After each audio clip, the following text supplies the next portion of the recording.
Hello, Division 4. All right, so we are reading page 18 from our social studies that we've begun with Canada's founding people. And of course, we're looking at the first peoples or the Aboriginal people first. And yesterday we read about on page 17. And today we're going with a little bit of a fable or an old story. It's called A Closer Look. So, the origins of the first people. All right. So every Aboriginal group in Canada has its own creation story. And what that basically means is how did they become here? How'd they get here? Right? Um, we know in our ways, like in a lot of different religions, they have reasons how we got there. Of course, there's a theory that evolution through animal to over time, over millions of years, there's all these different things of how the creation of persons or people. A creation story is a story that explains how the world began and where the first people came from. That's all good stuff. So here's a creation story from the Haida, which we actually don't just call them. We call them the Haida, but we don't actually call them the Queen Charlotte Islands anymore. They live on the Haida Gwaii. Or once again, we've changed our language just because of time where this was written. It's a little bit out of date.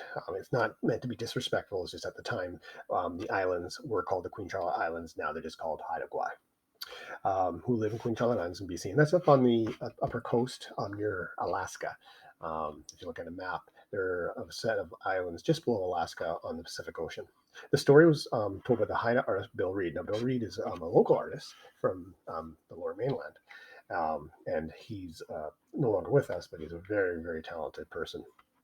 One day, soon after the Great Flood, the raven walked upon the beach. The mischievous raven was bored. In frustration, he complained to the empty sky. To his delight, he heard a muffled squeak. Right at his feet was a huge clam shell. Of course, a shell of a clam. He looked more closely and saw that it was full of little creatures. Well, here was something to break the monotony, which of course is a great word, just a nice vocabulary word, with lack of variety. So something's like on and on, same thing every day. Some would say that our COVID situation might have a lot of monotony. You get up, you do your Urdu, you don't really get to go out. A good connection there. To break the monotony of his day. But it wasn't much fun as long as the silly things stayed in their shell. So he leaned his great head close and used his bell like crooning voice to coax them to come out and play in the wonderful shining world. First one, then another of the shell dwellers clambered out, which means they climbed out. As curiosity overcame caution, these were the original Haida, the first humans. Now, this sculpture is here. It's actually made out of cedar. It is outstanding. It's in the Museum of Anthropology out at UBC. Not that we can go out there and visit it, but maybe like not one, maybe the day that you would like to get out. I have gone here for field trips. It's way out by UBC, but this thing is huge. It's about the size of how can I compare it? It's a pretty good size. It's about the first part of our classroom kind of thing. Like it's a pretty big chunk of wood, and the details outstanding. And back in the past, of course, clothing was always optional, or it's not as so. If you look close, and some of us who are a little bit more shy and a little embarrassed, it does show little people's little bodies. But like I said, you can probably Google. You've got the internet at your fingers. Pull it up, and you'll see the detail, and it's outstanding. And you can see all the different shapes they use, the ovoids and the S's and the split U's. A different understanding. Europeans who came to live in Canada developed their own understanding of how humans came to America. They believed that the first, we should go back there.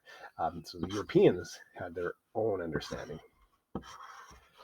They believed that the first peoples walked across the Bering Strait into the Americas. So if you look at top of the map again, where Alaska is, if you look on the globe, not just a map, that the Bering Strait is where Russia and Alaska kind of meet. They call it an ice bridge. It's up north there. So if you look at where Alaska is and you wrap it around to where Russia comes around, you'll see there's actually the land almost touches. And of course, it's so cold up there. They say an ice bridge was there, and that a lot of people from that part of the world walked across to the Americas. And when they say America, they mean like North, South America, or more precisely North America.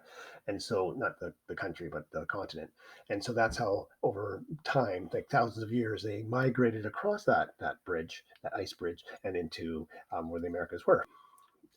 Is one right? Is one more scientific? Who knows?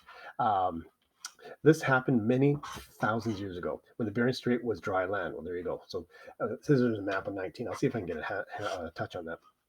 But like I said, they have this dry land, but there's also, like I said, there's this ice bridge that basically the water was frozen and you could walk across it. No matter which story you believe, both recognize that the First Nations Inuit lived in America long before anyone else, and that's the key right there. They were the first peoples. Until next time.